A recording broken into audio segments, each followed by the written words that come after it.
Windhumanoz, podcast de fantasía, ciencia ficción y terror.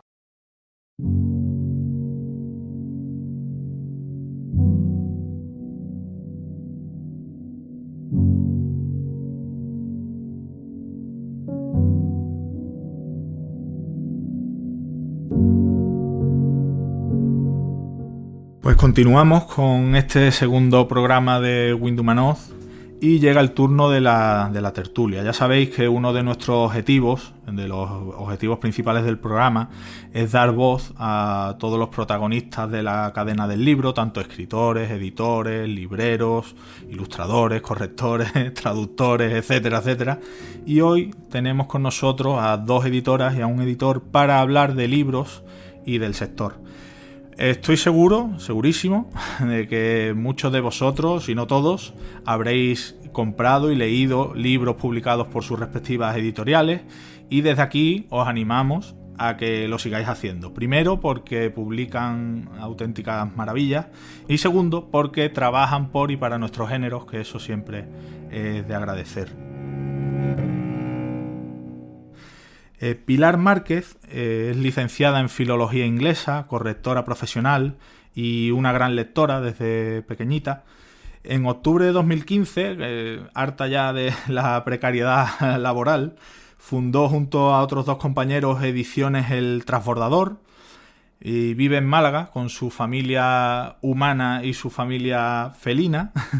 Así que vamos a presentarla. Pilar, gracias por aceptar nuestra invitación. Muy buenas tardes, Ismael. Muchas gracias a vosotros. Encantado. Alejo Cuervo es propietario de la librería Gigamés, fundada en 1985, la mayor de Europa en el ámbito de nuestros géneros, y es también el actual director de Ediciones Gigamés, que se fundó en 1999. Hola Alejo, encantado de tenerte con nosotros en este ratito de charla. Buenas y santas. Y por su parte, Vicky Hidalgo quiso dedicarse al mundo del libro desde pequeñita, pero fue en la universidad donde se dio cuenta de cómo era eso del mundo de la edición. Estudió Filología Hispánica y Teoría de la Literatura en la Universidad Autónoma de Barcelona y es editora en Minotauro desde 2006. Hola Vicky, ¿qué tal? Encantado y muchas gracias por estar aquí con nosotros hoy. Hola Isma, gracias a vosotros por tenerme. Pues nada, hechas las presentaciones, que yo creo que, bueno, en parte tampoco eran muy necesarias porque estoy seguro de que muchos ya os conocían por vuestra labor editorial. Si os parece, podemos empezar. Creo que es importante hacer tal vez un análisis de la situación actual. Un análisis somero, tampoco nos vamos a meter en profundidades, pero bueno, sí hacer un pequeño análisis de cómo está la situación ahora. Y me gustaría que habláramos sobre el estado de nuestros géneros en la actualidad, porque en los últimos años o en las décadas anteriores parece que la situación era distinta, que ha cambiado con el correr de los tiempos, han surgido nuevas editoriales, ha cambiado el sector, yo creo que ha cambiado un poco y quiero que nos hagáis una valoración de la situación actual de cómo está el sector, si os parece. Pilar, ¿empiezas tú? Bueno, vale. Ven, adelante. Bueno, pues la pregunta, vaya, tiene su miga, ¿no? Tiene lo suyo, sí. Yo lógicamente hablo desde mi microuniverso, Por de mi supuesto. editorial pequeñita. Y bueno, personalmente creo que la situación es buena en el sentido de que los géneros fantásticos obviamente llevan en auge los últimos años. Creo que se está perdiendo mucho también como la vergüenza o esa rémora, ¿no?, que había al hablar de género fantástico y que tienen más presencia de una forma más habitual, como a la altura de cualquier otro género literario, bueno, pues en los medios y sobre todo en internet, ¿no? Creo que hay mucha gente que consume, que lee y que escribe género fantástico y eso, bueno, pues siempre son buenas noticias. ¿Alejo? Pues a ver qué te diría. Ha cambiado mucho el panorama y viene cambiando en la misma dirección desde hace décadas también. Tenemos, por un lado, cada vez más oferta editorial, más oferta de ocio en todos los ámbitos, pero apabullante. Y tenemos, por primera vez, toda una generación volcada creativamente también. O sea, hay más gente intentando publicar, escribir y estar activo dentro del ámbito del fantástico que nunca. En este sentido ha habido un crecimiento descomunal, pero al mismo tiempo ha habido un proceso de atomización muy, muy fuerte. O sea, nadie es capaz de abarcar todo lo que se hace y todo lo que está haciendo. Todo lo que está haciendo hasta un sector pequeñito, te diría. Es muy difícil sacar las horas para seguir lo que haga nadie. Y eso tiene efectos en las ventas también. Es cada vez, digamos, el mínimo de ventas aseguradas por el hecho de una colección. Bueno, las colecciones propiamente de género, o identificarte con una colección coleccionable de género y numerada, eso ha pasado a la historia. Ya intentar vender colecciones no tiene mucho sentido. Nos morimos y hacemos juegos malabares para vender libro por libro. Y cada uno según los medios que tengamos con ellos. También ha cambiado mucho, por ejemplo, el auge de la fantasía. Eso es, desde el punto de vista de ventas e incluso de gente que se siente atraída para procesos creativos. La fantasía ha cogido un tamaño de mercado tremendo. Vende muchísimo más que no la ciencia ficción, y en su día era un género que surgía o se albergaba dentro de la ciencia ficción. Y Vicky, desde tu punto de vista, ¿cómo está el sector en la actualidad? Yo creo que estoy muy de acuerdo con mis dos compañeros. Como dice Pilar, creo que hay un desacomplejamiento muy evidente de todo el mundo hacia el género. Creo que aquí ha ayudado muchísimo el audiovisual, que ha llegado a lo que llamamos el mainstream, y que de repente todas las plataformas... De eso hablaremos después, efectivamente, sí. Claro, ahí tienes plataformas que están apostando por el género, que están entrando en casas de gente que antes a lo mejor no entraban. No creo que tenga un efecto directo en lo que decía Alejo, es totalmente cierto. El panorama editorial está muy atomizado y la venta mínima ha bajado. Somos muchos y el pastel no ha crecido tanto, pero creo que sí que la gente empieza a acercarse más a los géneros sin tanto miedo. Creo que tienen menos miedo de este lector que antes teníamos, que a lo mejor lee un libro al año, 2 libros al año, ya no le da miedo que sea un libro de ciencia ficción, de terror o de fantasía. Entonces, yo creo también que ahí las nuevas generaciones están haciendo mucho por fortalecer esta entrada al género. Creo que para ellos los cajones no son tan definidos y yo creo que esto ayuda muchísimo a quitar ideas preconcebidas y a que todo el mundo pueda entrar al género con comodidad. Por cierto, un apunte que me ha sugerido lo que ha comentado Vicky y que también yo creo que puede ser bastante ilustrativo de la situación que estamos viviendo. ¿Sabéis cuál ha sido el gran bestseller de la pandemia? No ha sido un libro, ha sido un juego de mesa. Y ha sido un juego de mesa iniciático. El Colonos de Catán. Ajá. El Colonos de Catán ha vendido por correo lo indecible y toda la comunidad friki, por identificarla con la etiqueta de siempre, ha enseñado a jugar durante esta pandemia a muchísima gente. O sea, es una muestra más de hacia dónde vamos encaminados. Se está normalizando muchísimo la percepción de lo que son los géneros fantásticos como entretenimiento serio y perfectamente bien visto. Precisamente, hablando de pandemia, os juro que no vamos a hablar apenas de virus, de pandemia, ni nada de esto, que ya estamos hasta arriba de todas estas cosas, pero es inevitable comentar el efecto que tanto el confinamiento como las restricciones, todo lo que hemos sufrido en los últimos meses, ya más de un año, ha tenido sobre el sector.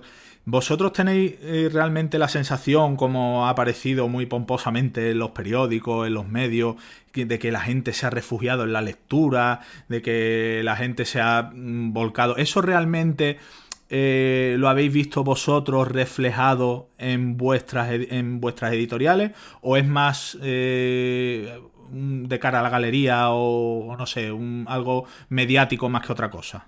¿Pilar?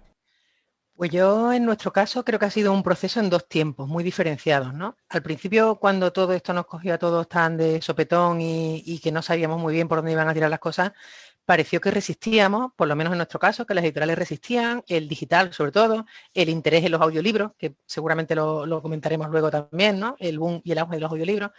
Y en general, nosotros en un primer momento fue de decir, bueno, bien, porque parece que estamos aguantando el golpe, pero cuando ya no nos lo esperábamos, ha venido una segunda situación en la que ha habido una torta gorda, derivada, por ejemplo, del cierre de muchas librerías, de grandes superficies, de tal, y con devoluciones. Con las que no contábamos por años anteriores, ¿no? O sea, por el momento y de tal. Lógicamente también haciendo la parte y la salvedad de que no hubo ferias del libro y tal, y que eso fue una torta de todas el año pasado. Pero quitando eso que es lo más evidente o lo más visible, ¿no? En primer momento, ya te digo, parece que fue una cosa menos fuerte que en otros sectores, pero en un segundo momento a nosotros, que quizás te digo en los últimos 3-4 meses, es cuando hemos visto que a lo mejor ha llegado la ola un poco más tarde, pero ha llegado también, ¿no? Pues Vicky, ¿qué balance harías tú vamos a poner desde marzo de 2020, que fue cuando, digamos, empezó todo este jaleo, hasta ahora? ¿Qué balance harías tú de la situación?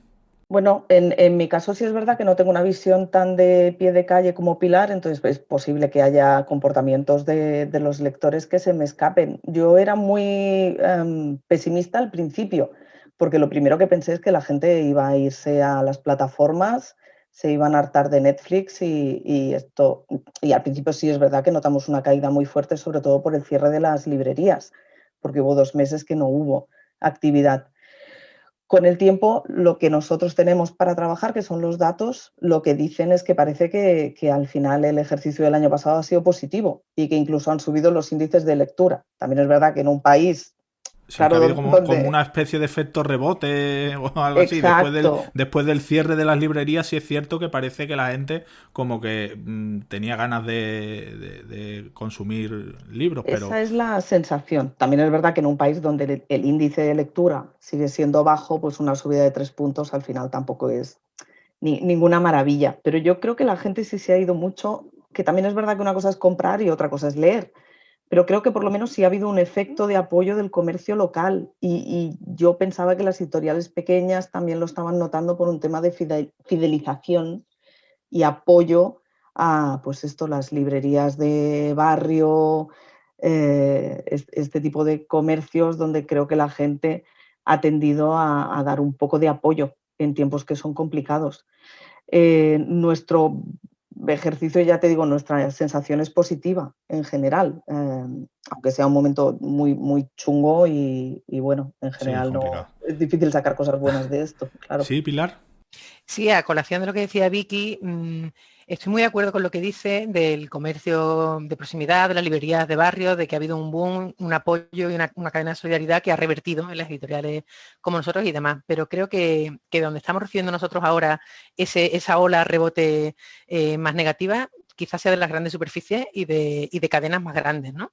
Que a lo mejor quizás previeron inicialmente ese boom de la literatura, de que todo el mundo iba a comprar muchos libros y qué tal, y quizás no era tan así. Y bueno, a una empresa pequeña como nosotros es verdad que te descuadra mucho, ¿no? Pero quizás sea eso, que es verdad que las cosas más cercanas de barrio y tal sí que han funcionado mucho más y también la venta por internet, en fin, por librerías amigas y demás. Pero quizás venga más de ahí, de temas más grandes en los que el libro a lo mejor se mima menos, ¿no? Bueno, y Alejo, como editor y además librero, tu opinión nos interesa bastante. ¿Qué Yo opinas de esto? era bastante más catastrofista cuando empezó todo esto y cuando tuvimos que cerrar y cuando tuvimos que hacer ERTES y tuvimos que hacer los juegos malabares que hubo que hacer y la descapitalización que supuso. Me doy con un canto en los dientes por lo bien que hemos salido parados como sector, cuando miro un poquito a mi alrededor y veo lo que pasa con otro tipo de comercios también, ¿no? Y la cantidad de persianas que han cerrado. Entonces, dentro de todo, pues oye, virgencita, virgencita. Por otra parte, tengo la sospecha, creo que durante la pandemia, en particular, todo lo que haya sido ocio ha aumentado. Si la gente estaba encerrada en casa y no podía hacer otras cosas, todos los sectores del ocio, el consumo ahí ha crecido. Eso ha incluido el libro, pero es que los números del libro han sido muy discretitos, de ese crecimiento, porque tampoco hay ahí para tirar cohetes y son comparados con época normal. Tampoco se ha tenido en cuenta el parón cuando se hacen esos números, me parece a mí. La situación ha sido dura encajar. Nosotros en casa he aprovechado para hacer limpieza de todo lo antiguo que había y estoy tirando la casa por la ventana, como aquel que dice.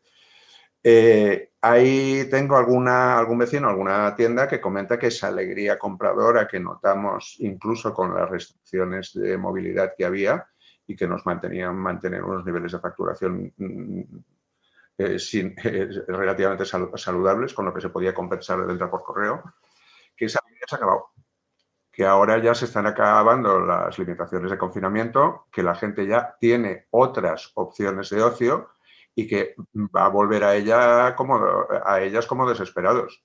Estamos todos deseando hacer algo y socializar, que llevamos un año sin socializar apenas. No tiraría yo campanas al vuelo, o sea, seguimos en un mercado difícil, toco madera de que la economía siga aguantando y que el escenario podría haber sido mucho peor y, oye, hay que ir lidiando con el día a día, como siempre.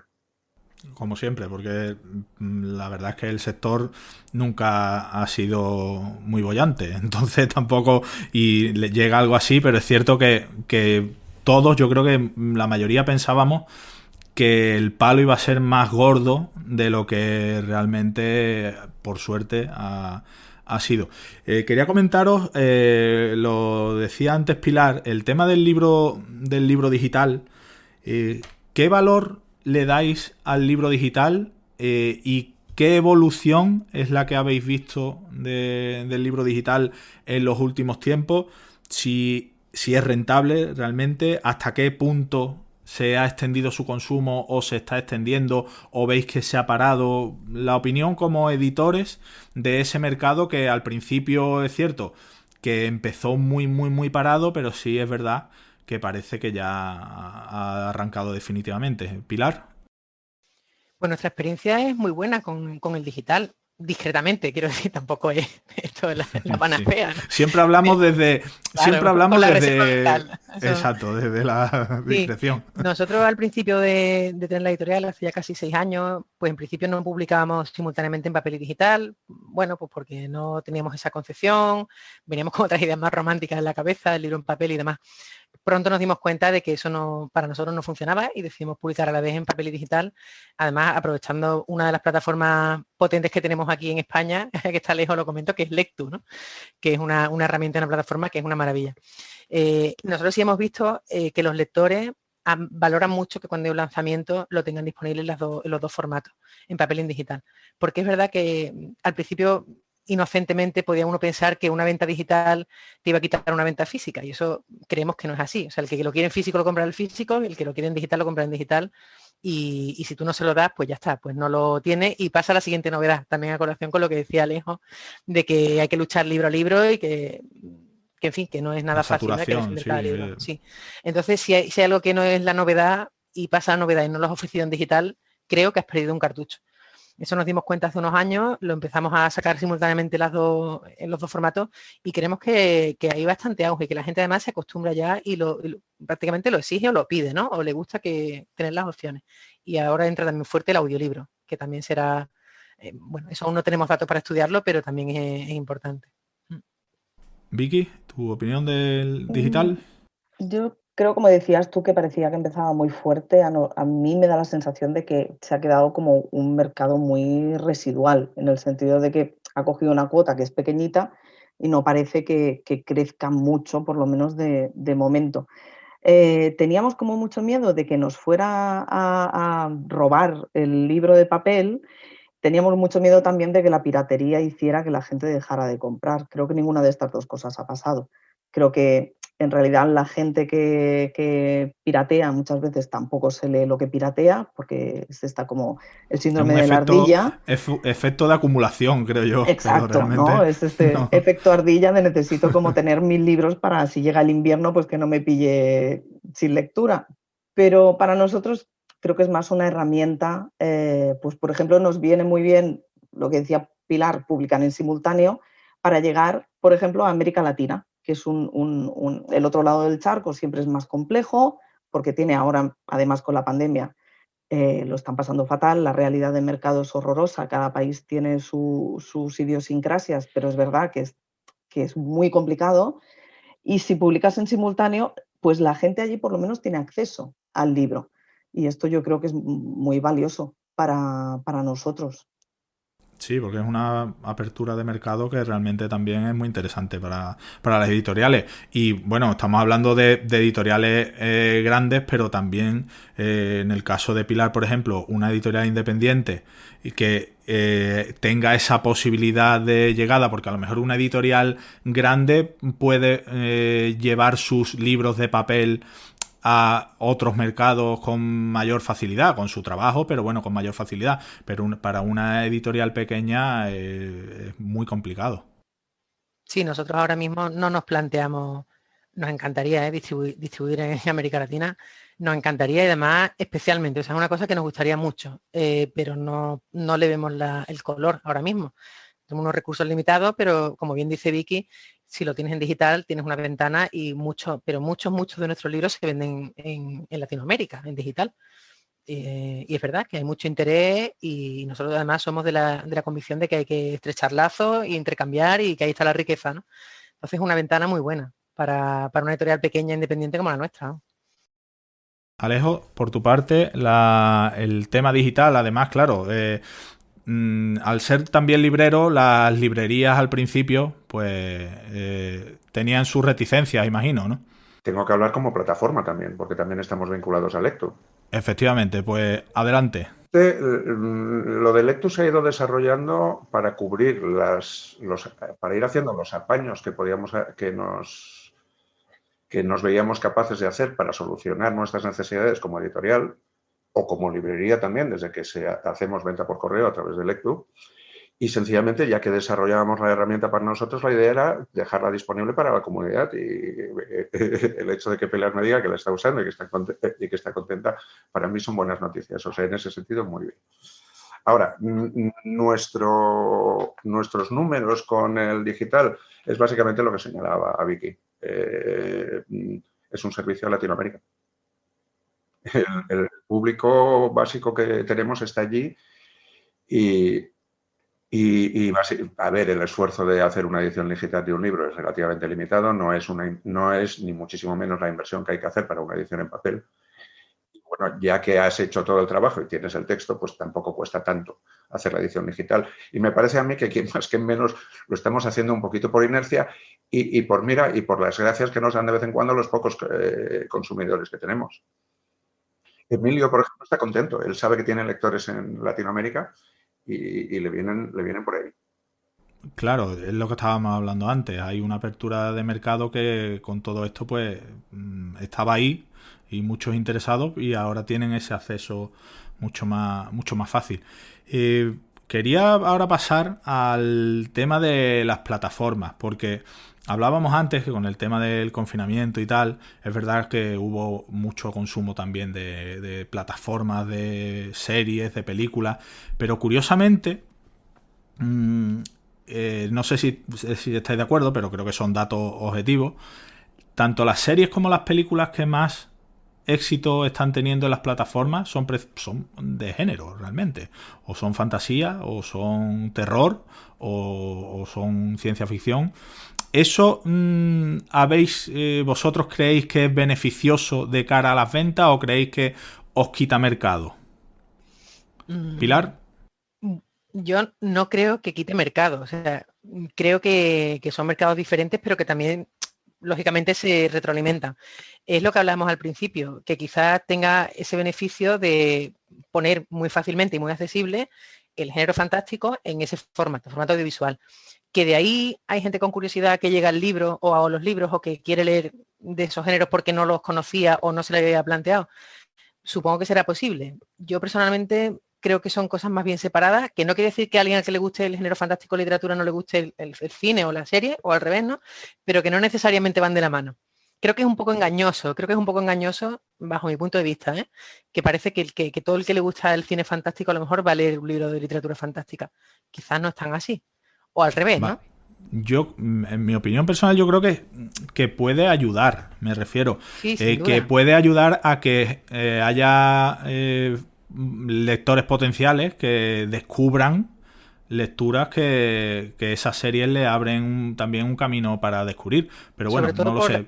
perdón, por la normalización de los géneros, ¿no? Porque los ponen Exacto, ahí a lo que la hablábamos al vista y principio. están accesibles y es una cosa que ya no es en una cueva y eso que es, que son unos fricazos y que no sabemos qué es eso, ¿no? Pero que de ahí pegue el salto a leer un libro, a leerse un libro como cosa por defecto, bueno, habrá casos y casos, pero no creo que sea lo habitual o lo más extendido. Alejo, ¿tú qué opinas de este tema? Pues yo no lo tengo tan claro. No sé, podría ser que nos quintase el mercado, sí. A ver, al fin y al cabo están compitiendo por horas de ocio con nosotros. Que tampoco hay No, mucha gente que tampoco tiene mucho tiempo para consumir ocio. yo tengo claro mi evolución como consumidor. Yo consumía mucho más libros y mucha más literatura años atrás. Ahora consumo demasiadas series y demasiados pocos libros. Y como yo, te diría que prácticamente toda la comunidad. Yo creo que eso ha ayudado a que bajen los mínimos de venta de los que hablábamos antes. ¿Y Vicky, tú qué opinas? Pues yo tampoco lo tengo tan claro. Por un lado, tengo la sensación de que cuando entra un fenómeno nuevo, como son las plataformas y las series, todo el mundo se dirige ahí. De repente todos estamos haciendo binge watching y viendo 1 millón de series y maratones. Y creo que luego se regula. Yo tengo la sensación de que estamos ya viviendo la burbuja y que esto va a explotar en 3, 2, 1. Yo tuve también el punto de Alejo de estar enganchada a todo. Ahora poco a poco estoy quitándome de alguna manera de esto y volviendo o intentando encontrar espacio para volver a los libros otra vez. No sé qué hará el resto de la gente. Creo que tampoco, tanto como quitarnos, si es verdad que la lucha por el ocio es encarnizada, pero no sé si es tan directo. A mí me sorprende mucho, por ejemplo, lo que decía Pilar, ¿no? A veces no es directo, aunque puede que atraiga lectores. Creo que son fenómenos como Harry Potter o Señor de los Anillos o como Juego de Tronos. Claro, a eso precisamente, perdona Vicky, le quería preguntar a Alejo, Claro, porque aquí en su caso sí tiene un puede. ejemplo muy claro con Juego de Tronos. ¿La serie ayudó a que aumentara la venta de libros o...? En su momento la disparó, pero ten en cuenta que en su momento fue la primera serie de esas características. Ahora donde tenías Juego de Tronos tienes 5 compitiendo. Y The Witcher ha tenido buena acogida, a pesar de que no es una cosa que esté al mismo nivel. Y también ha ayudado a vender libros, pero a ver, eso ocurre más bien con la fantasía, con otras cosas tampoco es tan fácil que provoque ventas. Los resultados comparativos del efecto de arrastre de ventas que haya podido tener la serie de Carbono Alterado, comparativamente han sido mucho más discretos. No nos hemos puesto a vender. Hombre, no nos quejamos, pero hay diferencias y ese efecto, conforme más nos habituemos y más producto de ese tipo nos llegue y más competencia por la atención tengamos, ese tipo de efectos van a ser con el siguiente fenómeno comparativamente más atenuado. Vicky. Yo es que estaba pensando, por ejemplo, en el terror. El terror en audiovisual es brutal, no paran de llegar. Hay directamente productoras como Blumhouse que dedican todo su catálogo a producir terror y que además lo hacen casi ya como en cadena y hacen un montón de producto y la gente va a ver terror a las salas de cine y consume series bastante a gusto. Yo creo que es uno de los géneros, en el cine seguro que del fantástico es de lo que más se ve y luego esto no se traduce a la literatura. El terror es, como siempre, el género que menos vende, que menos interés parece suscitar y siempre es un poco como el patito feo. Entonces ahí hay un juego que en algún punto se rompe. Yo todavía le doy vueltas a cómo y a por qué. Creo que probablemente visualmente El es formato, mucho... sí. Yo creo que el formato aquí cambia, la gente le gusta el susto y cuando lo trasladas a la literatura, pues claro, ahí tienes que trabajar tú y hacerte tu atmósfera y currártelo un poquito. Y aquí es donde se pierden esos espectadores que están yendo a ver Conjuring, Expediente Warren y todas estas cosas, que me parece una lástima, pero bueno, está ahí. Sí, porque además hay libros que evidentemente el impacto visual y quizá esto es a lo mejor un tema un poco espinoso, pero ¿pensáis? Esta pregunta no estaba ni preparada, pero es que me ha venido así. ¿Pensáis que últimamente como que los espectadores son más cómodos? Me refiero, esos espectadores que visualmente se dejan enganchar por las series, por tal, son más perezosos a la hora de coger un libro y meterse en la atmósfera de un libro de terror y prefieren que se lo pongan por delante con sus efectos especiales y sus cosas. Y si creéis que eso es algo actual, porque ahora, claro, ahora la oferta, como estábamos hablando antes, ha aumentado muchísimo y quizá eso hace que ese desapego quizá haya aumentado incluso más respecto a la literatura de terror, por ejemplo. ¿Qué pensáis vosotros, Pilar, por ejemplo? Hombre, yo creo que ahí el punto clave es que las plataformas y demás son a demanda. Entonces, como decía Alejo, ¿no? Yo tengo un rato de ocio y ¿a qué se lo dedico? Pues antes, si echan la serie que me mola, la veo, y si no, pues a lo mejor me abro un libro mientras que tal, no lo sé. Ahora ya en ese rato tienes un abanico que es muy fácil entrar en cualquier plataforma, ponerte la serie que estás viendo en plan maratón, en plan que han subido todas las temporadas. Es muy sencillo y, lógicamente, yo la primera, con los ritmos a los que vivimos, es muy fácil querer desconectar y como decía Vicky, es mucho más sencillo sentarte frente a una pantalla muchas veces y no tener que estar pensando o elaborando un contexto, etcétera, ¿no? Entonces creo que es el tema ese, que como ahora todo está bajo demanda, cuando uno quiere, pues esa competencia sí que es difícil. Y ahí coincido mucho con Alejo, que ese ratito hay que lucharlo y es complicado. Sí, Alejo, respecto a este... Yo añado un detalle si quieres. Sí. Me quité Twitter del móvil hace un mes o un mes y pico, no me acuerdo ya cuánto, y oye, estoy leyendo más. Buen ejemplo. Sí, Muy buen ejemplo. Sí, además esto creo que puede ser extrapolable a muchas cosas. Vicky, ¿algo que añadir? Yo estoy muy de acuerdo con Pilar también y con Alejo. Yo creo que nos hemos vuelto un poco perezosos. Entonces ahora con esto de las plataformas y que al final la plataforma lo que quiere es que estés allí, que le da igual que veas o no veas serie, con que le hagas tapping ya está contenta, pues te sientas en el sillón y dices aquello de entretenedme.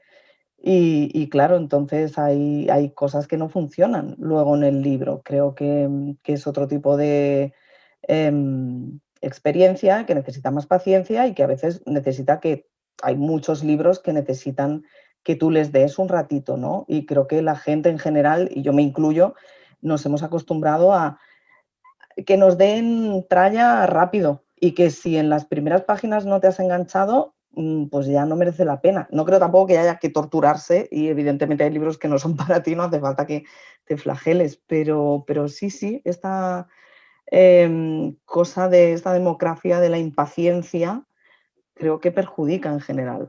Yo creo que a veces quizás un lector pierde una buena lectura por precisamente esa inmediatez o esa impaciencia de si no me ha enganchado ya, fuera, ¿sabes? Y por esa demanda y por esa oferta tan inmensa que hay.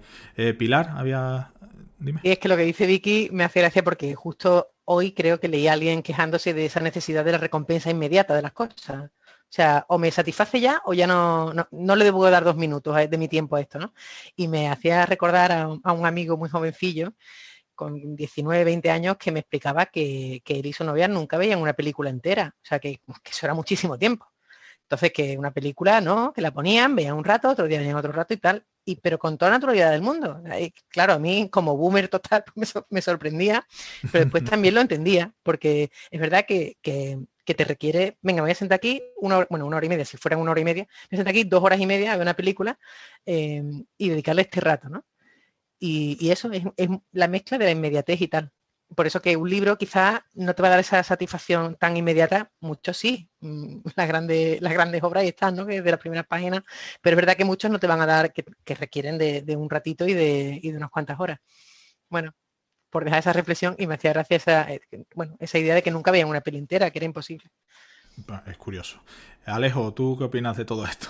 A ver, yo creo que en parte es una reacción que estamos teniendo los lectores. Los lectores estamos absolutamente desbordados por opciones de lectura. Entonces, en estos momentos, una de las cosas que más agradecemos del mundo es cualquier excusa para descartar un libro. Tenemos tanto donde elegir que lo que queremos es que nos simplifiquen esa decisión, que nos simplifiquen el proceso de escoger. Entonces, a la que hay cualquier excusa, este libro tiene la letra demasiado pequeña, fuera, a ver el siguiente. Sí. Yo, por ejemplo, he cambiado totalmente. Es verdad. de paradigma en la forma de editar. Antes era quizá el editor que editaba con la letra más pequeña y las páginas más densas y más apretadas, porque publicaba para gente que quería almacenar muchos libros. Ahora ya no, de esos lectores quedamos muy pocos y ahora al revés, ahora pongo la letra más grande que me atrevo a poner. Y desde que lo hago la gente está mucho más contenta. En Minotauro, las últimas ediciones de clásicos y reediciones que os estoy viendo tienen todas la letra así de grande también.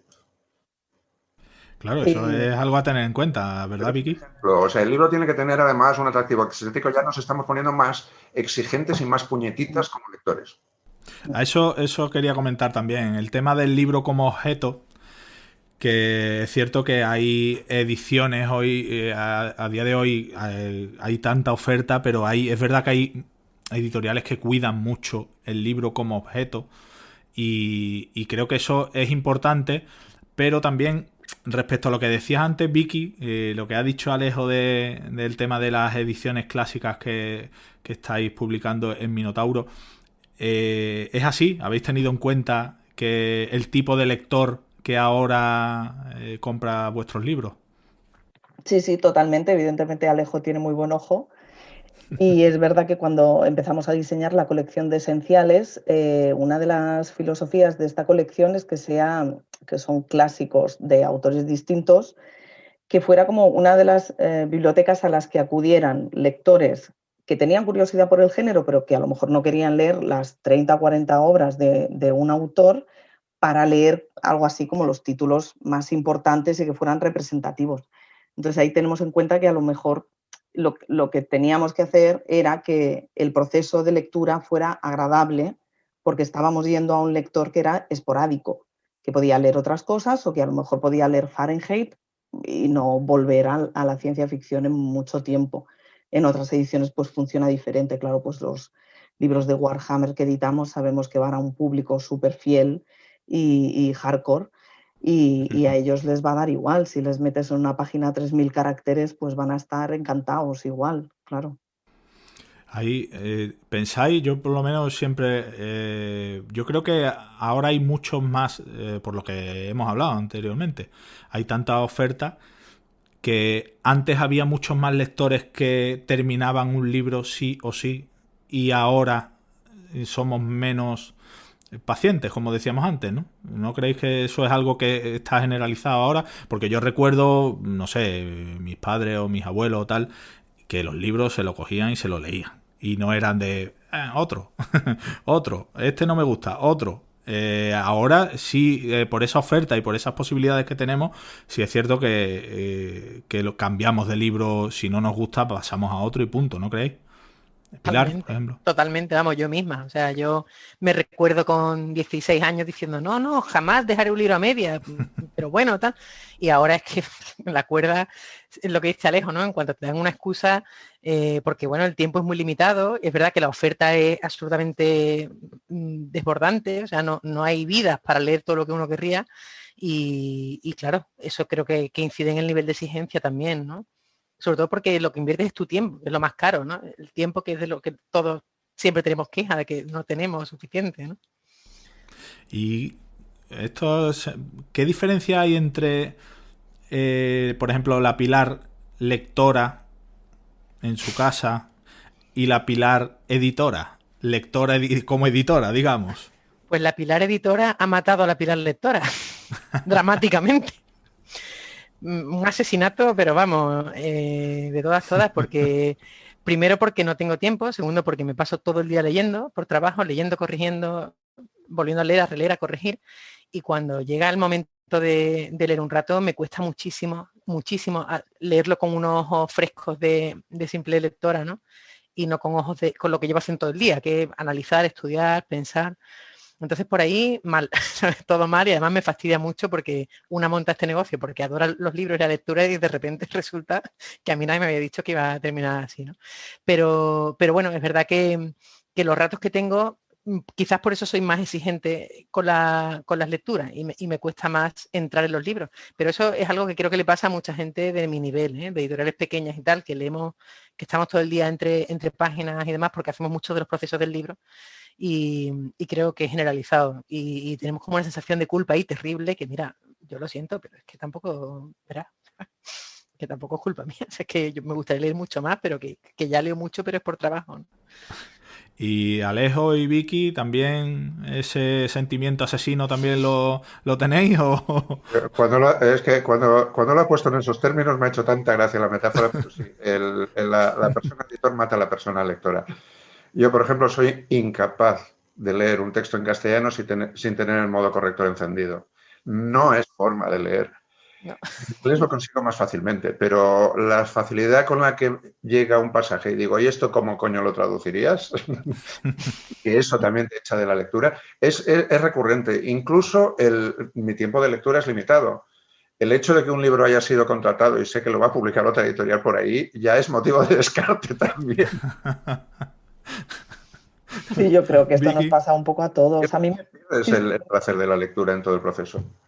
a mí me pasaba mucho cuando, ahora estoy un poquito más lejos de los libros porque hago también otras cosas, pero me pasaba muchísimo cuando era editora de mesa y como Pilar le daba 3 vueltas a un texto y lo que menos quería cuando llegaba a casa era coger otro libro y volver a ver letras. Y me sigue pasando a veces, em, incluso con los míos, ¿no? Que cuando le has dado pues lo mismo, 3 vueltas a un texto, es que estás harta ya de verlo. Dices, madre mía, con lo bueno que es y lo que me gusta, necesito como coger distancia otra vez para volver a cogerle cariño, pues estás tan cerca que es muy difícil.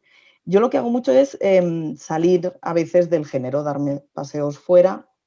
Me voy a leer otras cosas que no tengan nada que ver y que no me hagan pensar qué pena que no lo tenga yo, qué lástima que se me Para escapara. oxigenar, ¿no? Para oxigenar un poco. Me va muy bien. Y luego cuando me atasco, que es verdad que me atasco mucho en lecturas, yo ya abandono, porque además a mí acabar libros muchas veces me ha costado mucho y he dejado libros de 800 páginas en las 600, que debe ser pecado venial seguramente, pero bueno.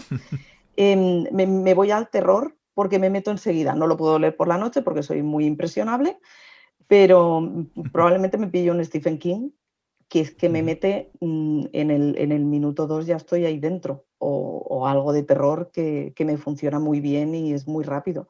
Pero sí, la experiencia de la lectura cambia totalmente. No sé si a mejor o peor, pero es distinta. Una pregunta, Vicky, a lo mejor tienes datos. Se decía antiguamente que el terror, el público que tenía era mayoritariamente femenino. ¿Ah, sí? ¡Ostras! Eso decían en el mundillo editorial antiguamente, en mis Ajá. tiempos, hace muchos años. La pregunta era si eso seguía siendo cierto. Pues la verdad es que no tengo datos. Siempre he tenido la sensación de que era más masculino. Claro, sí tengo muchas chicas alrededor que les encanta ver películas de terror. Esto un termómetro puede ser Sitges, el Festival de Cine Fantástico. Ahí sí que se nota que está empezando a haber más presencia femenina y yo creo que ahora deben estar en un 60-40 o algo así. Creo que... No, es un dato que valdría la pena mirar. A mí se me ocurren explicaciones psicológicas incluso, ¿eh? Por feminismo, machismo y muchas cosas. Es decir, tradicionalmente la mujer ha estado más reprimida y ha sido más fácilmente se puede encontrar en la situación de víctima. Entonces, se puede proyectar mucho más fácil en una historia de terror si tocas las teclas adecuadas. podría Y ser. Sí, Sí, podría sí, ser. sí. entre mujeres yo diría Es que curioso. una parte muy, muy importante de sus lectores son mujeres. Puede ser, Interesante. pues Sí, puede ser. estaré con la antena puesta y si Habrá que descubro algo, comprobarlo. contaré. A ver. Sí, En tanto. el próximo Sitges vamos a estar muy pendientes. A ver qué pasa ahí. Pilar, ¿querías comentar algo? No, nada, yo simplemente iba a decir respecto a esto de la poca lectura de los editores, que yo estoy aprendiendo y entrenándome fuerte para ser un poco indulgente conmigo misma, ¿sabes? Y que si hoy leo 4 páginas, pues oye, ahí está, ahí quedan, ¿sabes? ya me las he leído y sí, y al final, pues mira, quizás es un poco una herramienta a lo mejor para las personas que no estén muy acostumbradas a leer, ¿no? Quizás no, vamos, me veo a mí misma así, ¿no? Leer un poquito, aprovechar un ratito, no tienes por qué, no es que tengo que estar leyendo 2 horas todos los días, quizás se apunta demasiado alto. Entonces a mí esto me está funcionando muy bien. Leo 5 páginas, 10, pues ya está, ahí quedan. Quitarte un poco de presión, que siempre Sí, es bueno. y de forma constante, que es muy gratificante el ver que una puede seguir disfrutando un poco de la lectura. Vamos a cambiar un poco de tema, porque me gustaría que comentarais cuál ha sido vuestra experiencia y qué importancia le dais al tema de los festivales y las convenciones. Hablaba Vicky del de Sitges, que es de cine fantástico, terror y demás. los festivales y las convenciones literarias en las que participáis, ¿cuál ha sido vuestra experiencia en ellas y qué importancia le dais de cara a vuestro negocio editorial, claro? Pilar, por ejemplo. Pues para nosotros hay 2 fechas al año que son obligadas, porque además las disfrutamos muchísimo. Una es San Jordi y la otra es el Celsius. Yo además voy a confesar que el Celsius me costó mucho decidirme a ir por primera vez. Era muy... Pues bueno, yo, en fin, personalmente soy muy de quedarme en mi cueva con mis libros, editando y tal, y en principio no me sale ir a ese tipo de eventos, ¿no? Pero el Celsius es tan único y tan maravilloso, y Avilés es tan especial y la organización es tan brillante que para nosotros es una cita fundamental y estamos contando los días para ir este año, que estaremos por allí. Y San Jordi, pues, ¿qué se puede decir de San Jordi? Desde muy joven tuve la suerte de ir algunas veces a Barcelona a San Jordi y es una cosa que tengo muchísimo mono, vamos, de volver por allí. Los festivales son importantes, también vamos muchas veces a la Feria del Libro de Sevilla, que nos hemos visto por allí, Ismael. Sí, y es verdad que, bueno, ya bromas aparte de que personalmente no me guste prodigarme mucho, pero sí que es verdad que es muy gratificante hablar con los lectores, intercambiar opiniones, poder enseñar los libros que tú has trabajado como una madre orgullosa que enseña a sus criaturas y que explica y que, mira, este libro me encanta por esto y este por lo otro. Y eso, la verdad es que a nosotros nos gusta mucho, en pocas ocasiones, pero con mucha intensidad a lo largo del año. Salir de la cueva de vez en cuando. Sí, un poquito, que nos dé un poquito el aire. Está bien, ¿no? Sí. Alejo, ¿y en tu caso? Bueno, nosotros las ferias propiamente dichas, el Día del Libro no lo cuento como tal. Las ferias que vamos es desde que hemos empezado a editar cómic al Salón del Cómic de Barcelona y hemos empezado a ir desde hace pocos años también a la Feria del Libro de Madrid y luego lo que decía Pilar, la feria friki por excelencia es el Celsius, desde el punto de vista de las editoriales pequeñas y de toda la hiperactividad que hay en el fandom, no se puede subestimar lo influente que ha sido. O sea, si decía que tenemos toda una generación volcada en hacer sus tablas, en escribir y en publicar, en buena parte yo creo que es responsabilidad de Celsius, sí. ¿Y Vicky, en vuestro caso? Para nosotros son muy importantes porque generan un sentimiento de comunidad muy potente. Y esto, como decían Alejo y Pilar, en el Celsius se ve clarísimamente.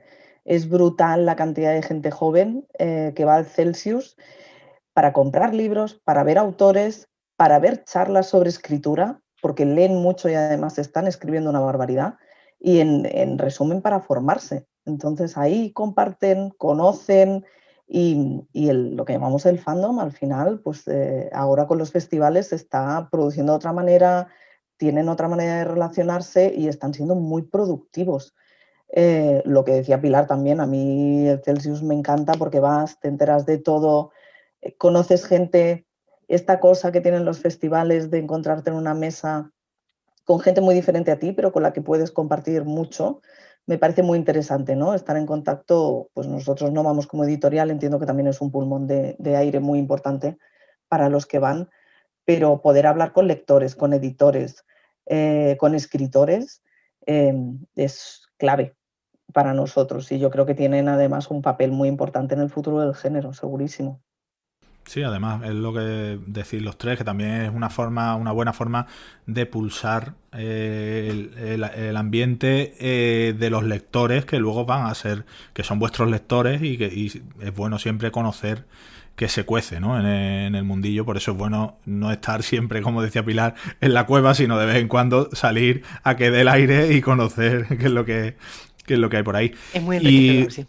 Y respecto a los premios literarios, ¿qué opinión os merecen? Porque hay quien piensa que eso de que un premio literario aumenta las ventas de una forma descomunal. Luego hay editores que en petit comité reconocen que hay premios que realmente no han notado tampoco unas ventas extraordinarias de ese libro que en teoría ha llegado a mucha gente por ese premio. ¿Qué opináis vosotros del tema de los premios literarios, de su influencia? Por ejemplo, a mí hay algo que me llama mucho la atención y es, quizás vosotros tenéis experiencia en eso, al menos alguno de vosotros, estos premios Nebula, estos premios Hugo, estos premios Locus, que se están publicando algunos que no se habían publicado en su momento, o ahora la lucha que hay a lo mejor para una editorial para intentar publicar ese premio que acaba de concederse. ¿Cómo valoráis vosotros esos premios y la influencia que tiene en las ventas o si a vosotros os parece atractivo el luchar por un premio Nebula con la complicación que ello tiene, imagino? ¿Y qué opinión os merece a vosotros esos premios literarios? Pilar. Pues es un tema en el que nosotros no estamos, porque nuestras publicaciones principalmente son en castellano, escritas originariamente en castellano, de autores, bueno, escriben en ese idioma, y es verdad que ahí no entramos por un tema también de recursos, ¿no? Y porque intentamos centrar un poco, no solamente por los recursos, sino por estrategia editorial, centrar un poco las publicaciones que hacemos con una línea muy concreta. Entonces ahí se me escapa un poco, la verdad, Ismael.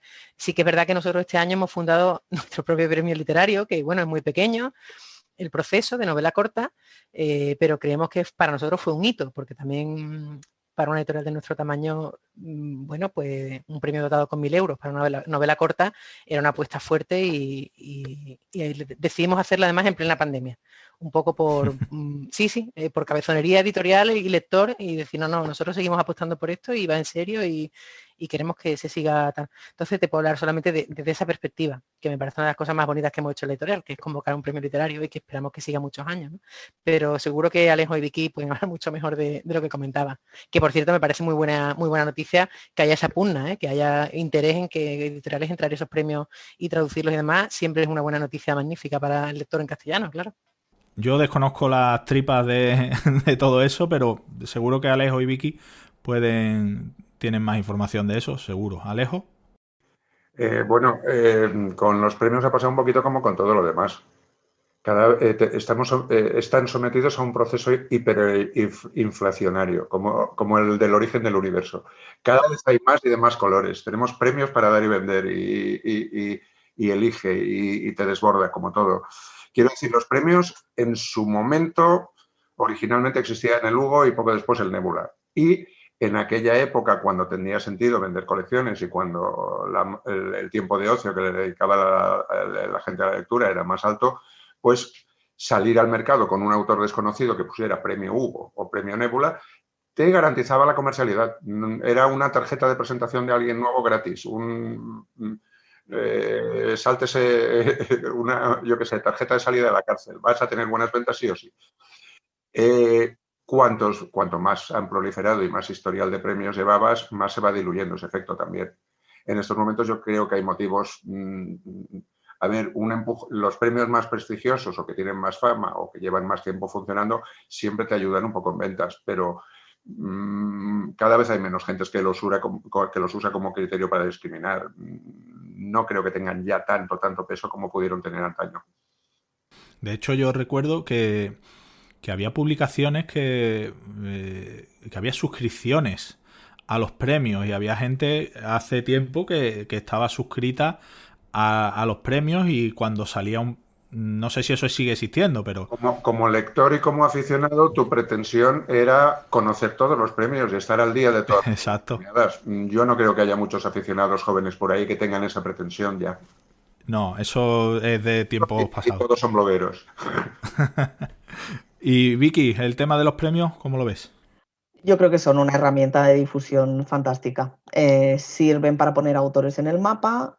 Creo que también que haya tantos premios nuevos ayuda y es síntoma de que el género en España está siendo popular y que tiene aceptación y que hay mucha gente que está escribiendo. Entonces, en ese sentido, a nosotros, por ejemplo, el premio nos sirve para hacer una criba de lo que llega, porque nosotros no abrimos y cerramos entrada de manuscritos.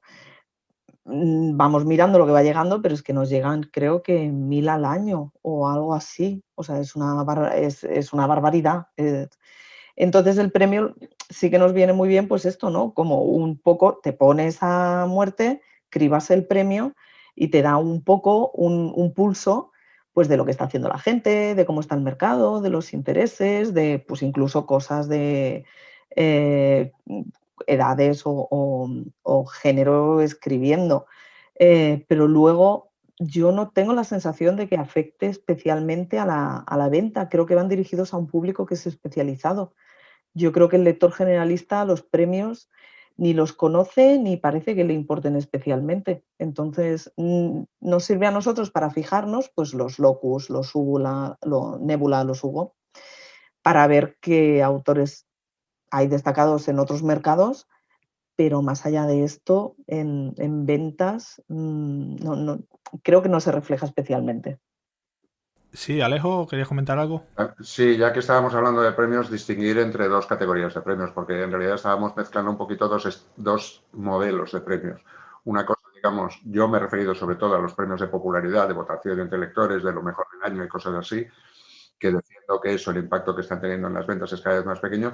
Y luego existen los premios de editorial, que sobre todo es lo que indica Vicky. Su función principal es conseguir cantera. Y esa labor, como herramienta, la hacen mejor que nadie. Perfecto, pues claro, son dos puntos de vista interesantes. Que por cierto, Pilar, el premio que habéis puesto en marcha, ¿cómo va? ¿Va bien? Bien, Tiene ya buena está. pinta, ¿no? La verdad es que Hombre, yo, yo por creo lo que que he sí. visto por ahí, tiene bastante Tuvo buena bastante pinta. repercusión. Creo que se juntó también el momento de convocarlo y demás. Ya te digo que fue un poco puñetazo en la mesa, decir, no, no, perdona, la literatura sigue importando, tiene que tener su lugar y demás, ¿no? Y hay que apostar por ella. Y tuvo mucha repercusión también porque la gente estaba en ese momento, pues eso, confinado, en plena pandemia, ávidos de cualquier cosa interesante y demás, y por ahí fue muy bien. Y fue muy bien, la verdad es que recibimos muchas propuestas en la primera edición y ya tenemos convocada la segunda, segundo premio del proceso que el tema lo elegimos por votación en Twitter, proponemos nosotros 3 o 4 temas y dejamos un día entero para votar, que nos parece también una forma de involucrar a los lectores en el proceso que nos apetecía. Y nada, este año parte del tema de documentos encontrados. Se puede abordar de cualquier punto de vista de la literatura fantástica y además insistimos entendida ampliamente, o sea que no haya miedo a abordarlo de formas más experimentales o más originales si se quiere, que nos encanta ver esa propuesta. Pues nada, espero que siga creciendo. Y Vicky, la vuelta del Minotauro, ¿cómo ha sido? Pues tenemos muy, muy buenas sensaciones. La verdad es que este año yo creo que no tendremos tanta participación como el año anterior, porque también la pandemia pues, ha roto un poco todos los esquemas, pero normalmente la participación es muy alta. Sí que se van en general hacia ciencia ficción. Este año hay mucho manuscrito pandémico también. Era de esperar. Porque está ahí, pero bien, yo creo que bien. Hay mucha gente escribiendo, hay bastante gente escribiendo muy bien. Luego es verdad que como ahora es tan fácil escribir, pues hay mucha gente que está escribiendo, pero en general la sensación es buena. Sí, sí. Perfecto. Pues vamos a hablar porque antes comentaba Alejo que había cerrado su Twitter y que esto le había ayudado a leer más. Pero quiero que hablemos un poco de las redes sociales, ya no las redes sociales personales, sino las de vuestras editoriales. Porque el papel de las redes sociales en la difusión de novedades, el feedback que os permite, la interacción que os permite hacer con vuestros lectores, ya sea por Facebook, por Twitter, Instagram, alguna de estas nuevas que han salido, que la verdad es que no, no controlo mucho. Tengo una curiosidad personal y es que si nos podéis decir cuál de las redes sociales que manejáis como editorial, ya digo, no con Pilar como personalmente ni Alejo que la ha cerrado y demás, sino cuál de las redes sociales os parece más efectiva primero para llegar a vuestros lectores y también para sumar nuevos lectores. ¿Tenéis algún estudio hecho o simplemente por las interacciones que conseguís en las redes? ¿Qué opinión tenéis de cada una o cuáles os parecen más efectivas? En nuestro ¿Pilar? caso, sí, en nuestro caso está funcionando con diferencia mucho mejor Twitter que las otras redes. No sé por qué. A ver, también nosotros hace muy poco tiempo hemos profesionalizado el tema de nuestras redes, que era algo que también llevábamos nosotros, también, aparte de muchas otras cosas, y tenemos una community manager que está dándole un lavado de cara muy importante a las redes y que se está notando un montón. Es que no hay como saber de las cosas, ¿sabes? Básicamente. Claro. En Twitter es la que más nos funciona. Creo que por la inmediatez, porque es muy fácil compartir, porque el público es todo el que te quiera ver. Creo que funciona muy bien, que es una red muy rápida y muy, muy instantánea, ¿no? Y por ahí es lo que más se está moviendo de momento. Alejo, en el caso de Gigamesh, que además tenéis, bueno, la de la librería y la de la editorial. Tenemos una persona dedicada a redes, prácticamente, Z. Tendría que contestar él mejor la pregunta. De todas formas, una aclaración antes. No me he dado de baja de Twitter, no.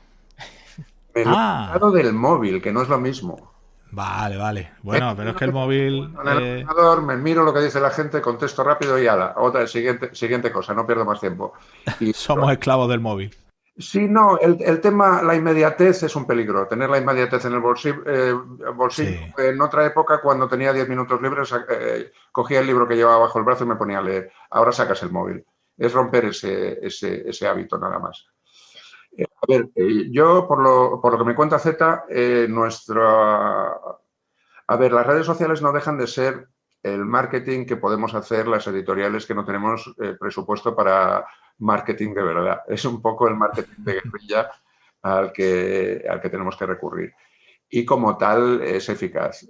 Twitter es probablemente el ámbito que mejor trabaja y que más natural es quizá para ese tipo de promociones y para hacer publicidad interactiva.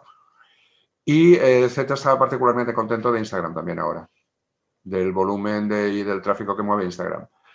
Estamos viendo, de todas formas, ahora se ha puesto en marcha Twitch, que está cogiendo mucha fuerza. A eso es a lo que me refería cuando hablaba de redes nuevas que la verdad que no controlo, pero que sí es cierto que se está...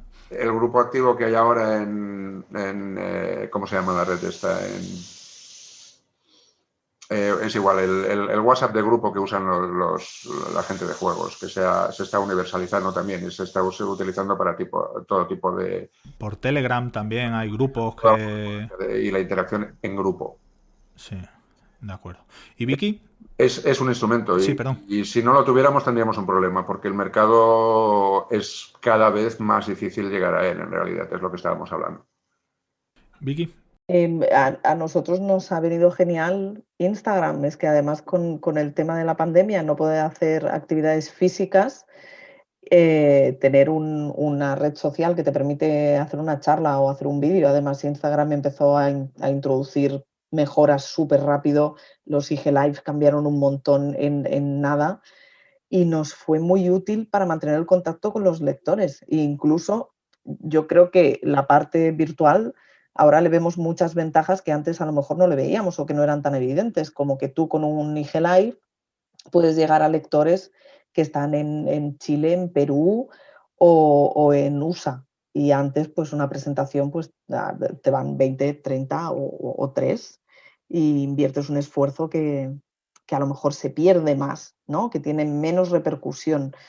Entonces yo creo que aquí las redes sociales son una herramienta fundamental y hemos descubierto cosas que evidentemente no sabíamos. Luego para nosotros son un medio de comunicación imprescindible con los lectores, porque no tenemos esta cosa del día a día o del trato directo. Entonces en las redes es donde pues les tomamos un poco el pulso, qué les gusta, qué no les gusta. Incluso propuestas que nos hacen de por qué no publicáis esto, recuperáis o este proyecto cómo está, todo eso lo recogemos, tomamos nota. Entonces esto nos va muy bien. En cuanto a redes me pasa un poco como Alejo, pues esto lo lleva mi compañera Nuria, entonces en esto sí que me pierdo un poco más. Yo creo que Instagram para nosotros es lo que ha crecido más que Twitter o más que Facebook, que ha ido quedando un poco más relegado y más cómodo para gente más joven también. Y yo creo que hay cosas también, no sé si estaréis de acuerdo, que hay cosas que han llegado para quedarse también, que con todo este jaleo, pues, por ejemplo, reuniones como esta, en la que uno está en Barcelona, otro está en Málaga, otro está en Sevilla, pues es una buena forma, o incluso charlas con escritores que están mucho más accesibles a través de un directo de Instagram, que a todos nos gusta reunirnos, quedar, hacer una reunión y tomar una cervecita después. Eso es evidente. Pero las dificultades estas en las que nos hemos visto en los últimos meses, la verdad es que ha propiciado el darnos cuenta también de que ahí hay una buena opción para llegar a lectores, ¿no creéis? Pilar, por Sí, ejemplo. sin duda. Y además, pues por ejemplo, no olvidemos que alguien que viva en una ciudad pequeña o en un pueblo, o un sitio en el que no haya habitualmente eventos de su interés, tiene una ventana en la que, bueno, asomarse a otro tipo de historia. Por ejemplo, o gente que por responsabilidades familiares nos cuesta mucho sacar un rato, una tarde, organizarnos porque quiero ir a una presentación. Bueno, la puedo seguir online, que evidentemente no es lo mismo, pero creo que es una cosa que suma Sí. totalmente, vamos. Sí, sin duda. Alejo. Sí, bueno, a ver, te hablo también desde el punto de vista del librero editor. La librería, la ventaja que tiene a la hora de vender libros sobre la venta, sobre otro tipo de venta y tal, es que no deja de ser un espacio de socialización. Entonces, todos estos avances, desde las charlas de Zoom hasta todas las facilidades que tenemos hoy en día y que hemos empezado a usar habitualmente desde la pandemia, todo esto son instrumentos de socialización también para el propio equipo, para toda la gente que está involucrada en algo. Es tremendo. O sea, estamos con hambre de socializar, ya sea a través de videoconferencia o de reunirnos con gente en una terraza, que lo queremos todo. Sí, además, por desgracia, la forma de vernos las caras ahora es así, porque en un bar tendríamos que estar con la mascarilla puesta, todo, o sea que es la única forma de verle la cara a los demás. Bueno, pues vamos a ir ya terminando. Me gustaría que habláramos un poco, para terminar, de cómo veis, ya hemos comentado, con todo lo que hemos comentado ya más o menos nos podemos hacer una idea de qué pensáis cada uno, pero quiero que nos concretéis un poco cómo veis el futuro de la edición de género en nuestro país. Si lo veis con optimismo, si creéis que después, ahora que parece que ya estamos saliendo de todo esto, ¿por dónde va a ir el camino del género en España? ¿Qué pensáis cada uno de vosotros? Pilar. Bueno, pues esto es una pregunta Bueno, muy difícil, esto es Ismael, ¿eh? una... Sí, Estamos haciendo un un what poco if, de rapel, sí. total. No, a ver, nosotros somos optimistas, pero con prudencia, con un pie un poco atrás, a ver por dónde tiran las cosas, pues ya te digo que bueno, estamos todavía evaluando a ver la situación por dónde termina, ¿no? Por dónde sale. Pero evidentemente creo que estamos ya muy cerca de que la situación se normalice en todos los aspectos y eso debe redundar, pues lo que decía Alejo, en socializar, en también salir, pero también ir a librerías, en ir a saraos literarios y demás. El panorama de editoriales es bueno, nacen muchas editoriales de género en estos últimos tiempos y eso siempre es una buena noticia. Después lo hará mejor o peor, o perdurarán o morirán por el camino. Esperemos que no, pero bueno, para mí personalmente creo que exista esa inquietud siempre es una buena noticia y la veo, la verdad es que la veo. Y ojalá todos los proyectos se consoliden y sigan adelante y sigamos aprendiendo y lo hagamos cada vez mejor para estar a la altura de lo que piden los lectores. Vicky. Pues yo como Pilar, optimista siempre, que a mí soy optimista para un poco llevarle la contraria a alguien que me dijo que no me jubilaría haciendo libros, porque esto se iba a ir al garete, o bueno, o que cambiaría tanto que acabaría haciendo otra cosa o que no haría papel, ¿no? Yo creo que el género sigue siendo más o menos saludable, sí que es verdad que la situación nunca ha sido de grandes alegrías, pero como dice Pilar, yo creo que es buen síntoma de que hay salud, de que el ecosistema friki es saludable, pues que vayan surgiendo editoriales, que vaya habiendo cada vez más interés. Creo que los premios, pues yo que sé, han salido un montón. Pues ahora el de Transpodador, que es verdad que no lo tenía ubicado, pero Pragma, Ripley, una serie de premios que creo que van a poder hacer de altavoz y que van a atraer a gente. Entonces, bueno, entre esto, esta especie de desacomplejamiento de las nuevas generaciones, tengo muchas esperanzas de que eventos como el Celsius se multipliquen. Hispacon también está ahí, hay un montón de gente que está haciendo cosas muy interesantes y que el tema de los premios también se vaya abriendo y que consigamos un día pues tener un circuito a la altura de Nebula, Hugo, Locus, etcétera. Entonces, bueno, yo creo que vamos a ver cosas muy chulas, así que nada, atentos estaremos. Y Alejo, ¿tú cómo ves el Yo futuro? creo que lo que es la producción española tarde o temprano va a estallar por todo lo alto. Y Qué va a bien. ser capaz de vender fuera. A ver, tenemos tanto talento aquí como el que pueda tener cualquier hijo de vecino y tenemos ya las tablas y la cultura hecha. Somos ya un país que podemos decir de segunda generación de frikis de segunda generación estamos criando. Entonces, a ver, lo puedes ver en las producciones españolas de Netflix. La cinematografía española está arrasando. Hay sobre todo en policía más que en género, aunque El Vecino como serie de superhéroes déjala correr, que 4 duros y más risas que esa serie no existen. No, en policíacos están haciendo verdaderas maravillas. Tours de force de guión, hay talento para arrasar. Y es lo que vengo diciendo durante toda la charla, tenemos tal cantidad de gente volcada en hacer tablas y que está ahí, dale que te pego, y publicando y esforzándose, que de ahí necesariamente tiene que salir mucha gente con talento. Esto, tarde o temprano, peta. Estalla, pero para bien. Y Vicky, tú al hilo de lo que comenta Alejo, ¿cómo ves el panorama de los autores nacionales de género? ¿Crees que, como dice Alejo, hay mucho talento ahí esperando a punto de explotar? Yo estoy totalmente de acuerdo con el tema de la segunda generación de frikis. Creo que los jóvenes vienen súper fuertes, han leído todo, además tienen toda la información del mercado internacional. Antes nos costaba mucho más llegar a depende qué cosas. El nivel de inglés, por ejemplo, no era tan alto como es ahora, que prácticamente son bilingües.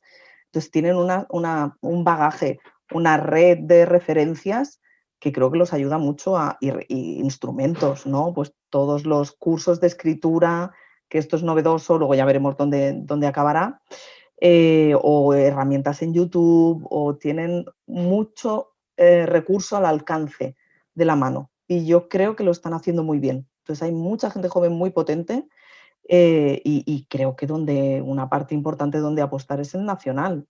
A mí además me gustaría ver cada vez más nacional publicado fuera, que creo que poco a poco también irá cambiando, pues las editoriales extranjeras les cuesta muchísimo coger algo que no sea anglosajón. ¿Creéis que estamos superando ese sesgo positivo que había quizá, o esa era la sensación que teníamos antes, como que un autor de habla inglesa, simplemente por ser un autor de habla inglesa, como que tenía ese sesgo positivo hacia ellos en contra de lo nacional? ¿Creéis que lo estamos superando, que se ha superado ya o que estamos en camino? Pilar, Creo que estamos en ello. estamos en ello, ¿no? Ello. Con muy buena Pero vamos bien, expectativa, ¿no? con muy buena expectativa. Hombre, nosotros llevamos casi 6 años publicando exclusivamente autores nacionales. Claro. Y entonces vemos de primera mano muchas veces que cuesta dar a conocer a los autores. Pues además nunca hemos tenido ningún problema en publicar a gente novel si creemos en el texto, porque, bueno, en fin, porque es como creemos que queremos que sea nuestro proyecto, ¿no? Pero que sí, que estamos en ello indudablemente. Y además es muy gratificante cuando la gente conoce autores nacionales y muchas veces usa esa misma frase. Oye, que mira, es de aquí y no hay que tener ningún complejo frente a un libro de fuera, ¿no?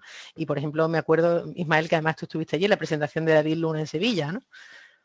David Luna, uno de los autores que ha salido en los últimos años y al que le hemos publicado nosotros un par de libros ya, los tienen. Y que bueno, que ahí están con el pulso fuerte, vamos, frente a ese complejo, ¿no? del autor que Sí, lo que sí es cierto, ¿no? Claro, lo que sí es cierto que antes siempre teníamos la sensación como que el autor nacional se lo tenía que currar más, digamos. Como que simplemente por el hecho de, en vez de llamar... Vamos, de hecho, todos recordáis, los seudónimos que se utilizaban antiguamente, se ponían seudónimos anglosajones porque no... Si ponía Antonio Rodríguez, como que no llamaba tanto la atención del lector como había ese sesgo. Pero me alegro de que efectivamente yo creo también que eso se está superando. Alejo, ¿tú piensas esto mismo? Me daría con un canto en los dientes en estos momentos si todas las traducciones que publicásemos vendieran como mínimo lo que vende Emilio Hueso. Qué bien. Pues mira, otro buen ejemplo. Ahí queda eso, ¿eh? Que está consiguiendo competir sin ningún problema con autores traducidos y está vendiendo mejor que la inmensa mayoría de ellos. Si eso no es un síntoma de madurez del mercado y de nuestra capacidad de producir, a mí que me registren, vamos. Bueno, pues así nos vamos a terminar la tertulia con una sonrisa y con mucho optimismo todos. Pues nada, hasta aquí la tertulia. Os queremos agradecer, daros las gracias por compartir este ratito con nosotros. Insistimos, ahí está la editorial El Transbordador, Minotauro, Gigamés, que sigan comprando libros, que sigan apoyando a las editoriales españolas y que realmente esperemos que después de todo esto que hemos vivido, que ese crecimiento siga y que tengamos la suerte de seguir con producto nacional, como hemos terminado diciendo, que aquí hay mucho y muy bueno. Y nada, Pilar, Vicky, Alejo, muchas gracias por estar aquí con nosotros y esperamos compartir otro ratito pronto. Muchas gracias, Ismael, ha sido un placer. Muy bien, cuando queráis. Gracias a vosotros. Un abrazo. Un abrazo. Chao. En Windhumanoz queremos traerte lo más interesante de la actualidad de los géneros especulativos, junto con la mejor ficción corta y el mejor arte. También queremos ayudar a los autores dándoles voz y visibilidad. Y para todo ello, necesitamos contar con tu espada. Visita patreon.com/Windhumanoz, echa un vistazo a nuestras recompensas y considera unirte al grupo de amigos que apoyan este proyecto.